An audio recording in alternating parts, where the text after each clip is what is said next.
अच्छा, question number 1 का ये बी पार्ट था, एक्सरसाइज 10A। तो आप सेपरेट करें, पहले ए वाली वैल्यू इधर ले जाएं, 2 पाई आर और डी आर। अब आप इंटेग्रल ले लें, डी ए के साथ इंटेग्रल आ गया और 2 पाई और डी आर के साथ, क्योंकि 2 पाई कांस्टेंट टर्म्स हैं तो उसे इंटेग्रल के बाहर ले। इंटेग्रल पहले का ए आ जाएगा, ये 2 पाई आ गया, आर का derivative integral with respect to r लेंगे तो वो आ जाएगा r² over 2, और ये कैंसिल हो जाएगा। तो इसका मतलब है pi r² and plus c just. अच्छा जी, क्वेश्चन नंबर 2 और उसका भी है जी बी पार्ट। ओके, सेपरेट करने की कोशिश करें। चलें, इसमें हम ऐसा लिखते हैं ना, ये देखो एक्स वाई है, डी वाई यहाँ रखते हैं तो इधर आ जाएगा x³ minus x over 1 minus y under root, और यहाँ आ जाएगा dx। अब डिनोमिनेटर में y की टर्म है और इधर एक x की टर्म है, तो अगर हम इसको उधर ले जाएं, उसको इधर ले आए, तो ये बन जाएगा 1 minus y under root into y and d y, और x³ minus x over x d x आ जाएगा। इधर आप इंटेग्रल ले लें और इंटेग्रल के साथ इसको आप देखें, क्योंकि ब्रैकेट है, ब्रैकेट ओपन हो सकती है तो हम इसको ब्रैकेट को ओपन करेंगे, तो ये बन जाएगा y। जब y अंडर रूट से मल्टीप्लाई होगा तो पावर ऐड होने से ये 3/2 आ जाएगा, तो y का इंटेग्रल इस तरह बन जाना है।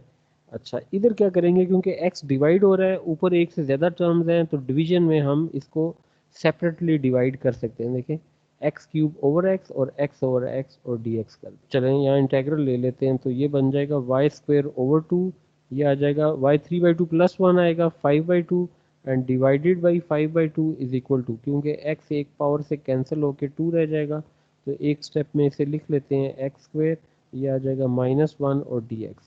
तो ये बनता है 1/2 y² minus 2/5 y power 5/2 is equal to x3/3 minus x and plus c। ये इसका आंसर है। अच्छा जी, question number 4 and b part.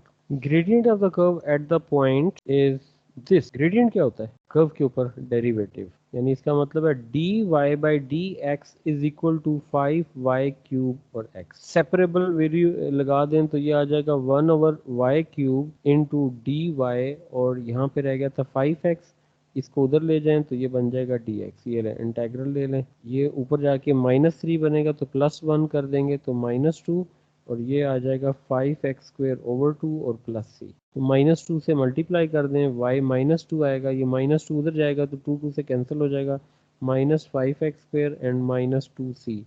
Given that the curve passes through the point, और ये वो पॉइंट है 1 1 से, find y² as a fraction of x। अच्छा, y², ये मल्टीप्लाई नहीं होगा इधर, जब इधर आके 2 से कैंसिल हो जाएगा तो उससे साथ भी आ जाएगा। अच्छा जी, अब ये बन जाएगा जी, क्योंकि पावर नेगेटिव है ना, इसको नीचे ले आए तो 1/y² हो जाएगा, ये बचता है -5x² -2c, और इसमें पॉइंट पुट करें 1/1 -5 -2c, ये +5 इज इक्वल टू 2c, तो ये चीज़ जो बनेगी c इज इक्वल टू 3 आ रहा है। This implies that 1/y² is equal to -5x² -2 into 3, 1/y² is equal to -5x² -6/1, क्योंकि y² को उसने कहा है जी एज अ फ्रैक्शन लेना है, तो 1/y² है ना, तो इसे y² बनाएंगे तो दूसरी तरफ भी फ्रैक्शन इन्वर्ट हो जाएगी, तो -5x² -6, ये इसका आंसर आ जाए। अच्छा, नेक्स्ट एक्सरसाइज जो है ना, जो इसकी डिफरेंशियल इक्वेशन के सोल्यूशन है ना, उसमें कोई चेंज नहीं है, सिर्फ ये होगा कि ये सिचुएशनल क्वेश्चन होंगे। तो हमारे इर्द गिर्द बहुत सारे ऐसे फिनोमेना हैं जो डिफरेंशियल इक्वेशन से सॉल्व होते हैं, तो हमारा ज़रा इतना कुछ डीप उसके साथ कंसर्न नहीं है। तो रियल लाइफ में बहुत सारी चीज़ें ऐसी हैं। अब मतलब मैं आपको ये बताता हूँ, ये यही क्वेश्चन है ना इसमें। अच्छा, पहले तो आप ये समझ लें, रेट ऑफ डिक्रीज और रेट ऑफ इंक्रीज, जब भी बात आएगी ना कि जी it is rate of decrease, तो जब डिक्रीज का जिक्र आएगा तो इसका मतलब है कि डेरिवेटिव, यानी जो भी डेरिवेटिव है d y by d x है, d y by d t है, वो लेस देन जीरो होगा। आपको पता है फर्स्ट डेरिवेटिव नेगेटिव हो तो डिक्रीजिंग फंक्शन होता है। इसी तरीके से अगर रेट ऑफ इंक्रीज आ जाता है तो रेट ऑफ इंक्रीज का मतलब है फर्स्ट डेरिवेटिव जो भी आएगा that would be greater than zero. एक तो ये बात। दूसरी बात ये बनेगी कि जो प्रोपोर्शनल का आपको कॉन्सेप्ट याद हो, हम ये कहते हैं कि y is proportional to x, तो हम ये लिखते थे वाई प्रोपोर्शन किया तो प्रोपोर्शन के साथ एक्स लिखा, प्रोपोर्शन के साइन को खत्म करते थे तो के एक्स ले ले। ठीक है, अब ये देखें जरा क्वेश्चन में ये पार्ट है, वो कहता है for the height h and time t. अब हाइट और टाइम टी, यानी हाइट के कम या ज्यादा होने के साथ टाइम फैक्टर जो है ना वो इन्वॉल्व हो जाए। अब ये हाइट किस चीज की दी है, कहता है rate of decrease of height of water in a tank is proportional to the square of the height. अब proportional to the square of the height, अब जहां पे रेट का वर्ड आएगा इसका मतलब है डेरिवेटिव की बात हो रही है। ठीक, एक आप ये टर्म्स याद रखिएगा। डिक्रीज का मतलब है नेगेटिव है, डिक्रीज ऑफ हाइट यानी इसका मतलब है कि ए पार्ट में वो आपसे पूछ रहा है कि D h by d T. अच्छा ये हो गया। प्रोपोर्शनल के वर्ड को अभी थोड़ी देर के लिए आप छोड़ दें, इसके साथ देखें प्रोपोर्शनल है किसके साथ है, proportional to the square of the height. Square of the height का मतलब है एच स्क्वायर। ठीक हो गया, यानी अगर आप प्रोपोर्शनल का साइन डालें तो ये स्टेटमेंट बन जाएगी d h by d t is proportional to h square.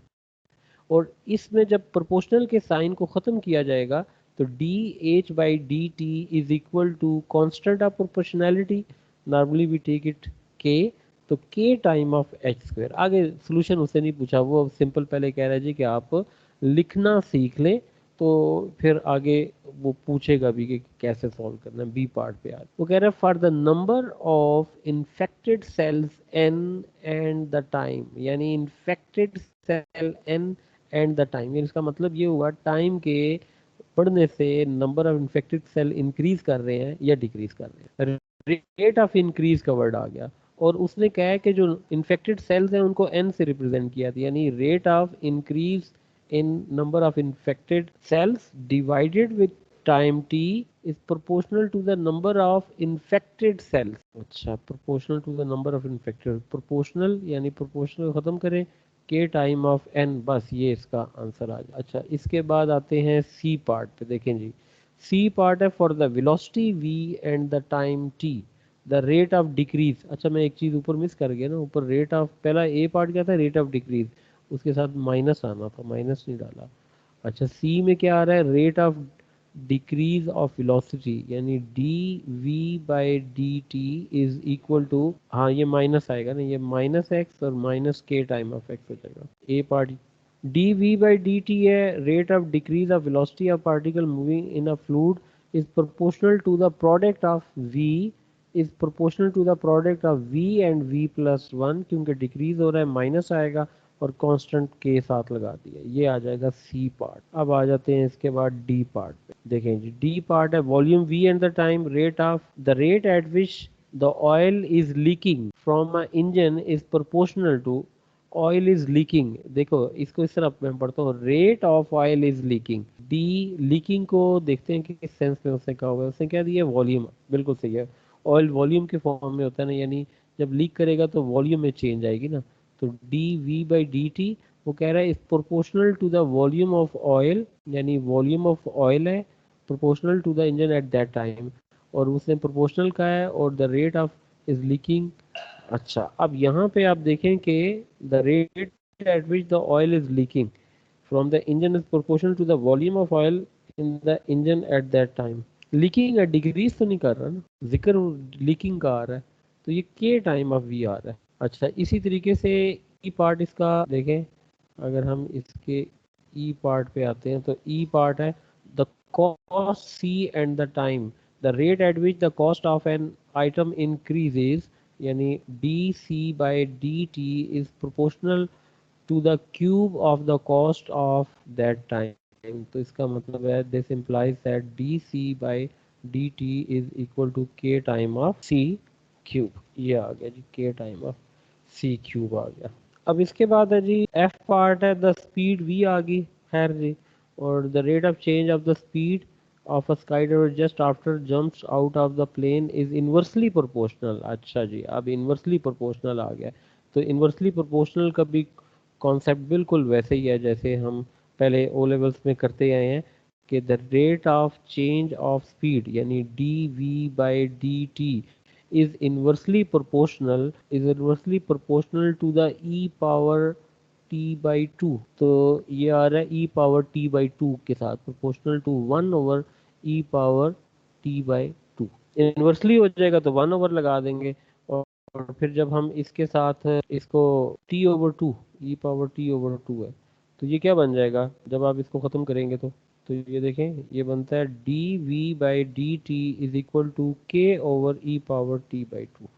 ये आ जाएगा जी। A large tank is full of water, the tank starts to leak. अब क्वेश्चन शुरू हो गया जी, लीक कर रहा है। T second after the tank start to leak, the depth of the water the tank is metre. अब आप देखें कि जब वो लीक होगा तो डेप्थ में चेंज आनी शुरू होगी, तो डेप्थ को उसने एक्स कह दिया है। The rate of decrease of depth यानी d x by d t, rate की वजह से टाइम फैक्टर इन्वॉल्व हो जाता है। The rate of decrease of depth of water is proportional to the square root of the depth। k time of decrease हो रहा है, माइनस भी आ जाएगा, स्क्वायर रूट ऑफ एक्स आ जाएगा। ये तो बन गया। कहता है write down differential equation relating x T and a constant of proportionality. ये एक्स भी आ गया, टी भी आ गया और कांस्टेंट ऑफ प्रोपोर्शनैलिटी भी आ गया। ओके, आगे कह रहे हैं at the instant when the water start to leak. अब देखो हमारी डेली लाइफ प्रॉब्लम है ना, अगर हम ये देख लेते हैं कि पानी लीक हो रहा है तो जो स्पीड में, उसकी हाइट में या डेप्थ में जो चेंज आ रही है वो क्या है, उसकी मैथमेटिकल इक्वेशन हम बना लें तो हम इस तरह के फिनोमेना को सॉल्व कर सकते हैं। हम देखो वो क्या है। At the instant water start to leak from the tank the depth of the water is this one.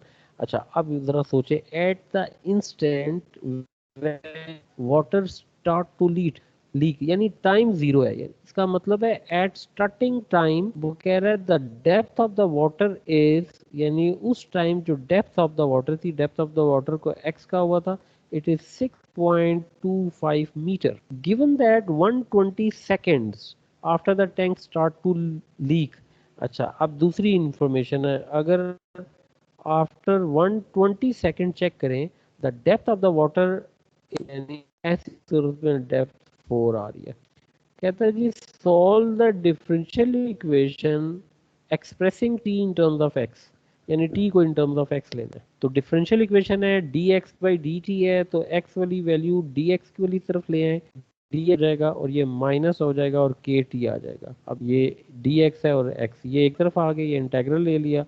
अब एक्स की पावर है, जब भी पावर तो उसे ऊपर लेके जाना पड़ता है, तो माइनस ये आ गया डी टी। अब आप इसको प्लस वन करेंगे तो 1/2 इधर आ जाएगा, डिवाइडेड बाई 1/2 माइनस के टाइम ऑफ टी प्लस सी। ये इसकी बन जानी है इक्वेशन। अब 1/2 है तो इसको ले लें 2x square root is equal to minus k t plus c. अब देखो इस क्वेश्चन में दो अननोन है, अगर और इंफॉर्मेशन भी हमारे पास दो अननोन हो, 1/2 है, ऊपर जाके 2/1 हो जाएगा ना। अच्छा, अब दो इंफॉर्मेशन हम लेंगे, क्योंकि जब आप टाइम को ज़ीरो करेंगे और उस टाइम डेप्थ लिखेंगे एक्स 6.25 मीटर, तो ये क्या बन जाएगा 2 into 6.25 metre is equal to k time of zero plus c. इसका मतलब है जो इंफॉर्मेशन हमारे पास आ रही है that information is for the value of C, वो सी की वैल्यू है, यानी सी की वैल्यू बन जाएगी 6.25 स्क्वायर रूट। तो ये स्क्वायर रूट की इसकी वैल्यू आ गई। ये आंसर आ जी, सी का आंसर है 5, सी 5 आ गया। अब आप इसको वापस क्वेश्चन में पुट करें, देखें 2 स्क्वायर रूट ऑफ एक्स आ गया, के की सी की वैल्यू 5 है ना, यानी माइनस के टी और सी की वैल्यू आ गई 5। अभी के स्टिल अननोन है। अब ये दूसरी इंफॉर्मेशन इसमें से पिक करें, ये वाली, यानी इसका मतलब है कि x की वैल्यू आ गई 4 और k टाइम ऑफ टाइम जो है, time is 120 seconds plus this, तो ये आ जाएगा 4 माइनस के टाइम ऑफ 120, और ये 4 है ना, इधर इसको -5 कर दें तो -1 इज इक्वल टू -120 के हो जाएगा, और के की वैल्यू आ जाएगी 120। अब ये आ जाएगा 2 square root of x is equal to -1/120 और टी और प्लस पी 5। हमने express t in terms of x करना है, यानी इसका मतलब है कि 2 स्क्वायर रूट ऑफ एक्स -5 करें तो ये बचता है -1/20 टी। अब देखिए हम अपने आंसर की तरफ बढ़ते जा रहे हैं, क्योंकि हमने टी को सब्जेक्ट बनाना है, तो 1/20 को इधर मल्टीप्लाई करें तो ये बनता है 240 इंटू अंडर रूट एक्स और 120 इंटू ये 0 और 600 और ये माइनस टी है। अब आप टी के साथ नेगेटिव साइन को उधर ले जाएं, 600 minus 240 and square root of x, ये आ जाएगी जी टी की वैल्यू आ जाएगी। ले जी ये वाला भी हो गया पार्ट। अब वो कहता है जी जब आप कर लेंगे तो उसने कुछ और भी पूछा होगा, find the time it takes for the depth of the water to half. देखें जब टाइम, अब देखें इस क्वेश्चन को सोचें ना कि इसने क्या इसने वाली बात बताई है कि आपने टाइम बताना है जब डेप्थ ऑफ द वाटर जो है ना वो हाफ हो जाए। तो डेप्थ ऑफ द वाटर को स्टार्टिंग टाइम में चेक किया जाए तो उस time depth of the water 6.25 का मतलब है कि हम इसमें क्या करेंगे, depth of water when half, तो ये बन जाएगा 1/2 इंटू 6.25, तो ये आ जाएगा 6.25 डिवाइडेड बाई 2 करेंगे तो ये आंसर 3.125 आ जाएगा। यानी इसका मतलब है दिस इज 3.125 मीटर की डेप्थ होगी। अच्छा हमने टाइम बताना है तो 600 माइनस 240 एंड 3.125 स्क्वायर रूट, तो इसको आप ले लें 600 माइनस 240 और शिफ्ट दिस और ब्रैकेट, क्योंकि इसमें आंसर आना है शिफ्ट और आंसर आया ब्रैकेट क्लोज की और ये ले जी। तो इसका मतलब है टाइम बन रहा है 175.8 सेकेंड, ये जी टाइम आ रहा है। यानी इतने टाइम के बाद ये चीज़ जाके बन जाएगी, टाइम ये आ जाएगा, यानी depth of the water half होगा तो वो 175.8 सेकेंड में जाए। ठीक होगी जी बात बात समझ आ गई। अब आप लोगों ने ये करना है कि इस डिफरेंशियल इक्वेशन को सारे को करें फिनिश, और इसमें कोई प्रॉब्लम होती है तो वो डिस्कस करें। ये टॉपिक पूरा हो गया, फिर पास पेपर के क्वेश्चंस को अटेम्प्ट कर दें। और अब हमारे जो टॉपिक्स रह गए हैं क्विकली एक बार उनको हम देख लेते हैं।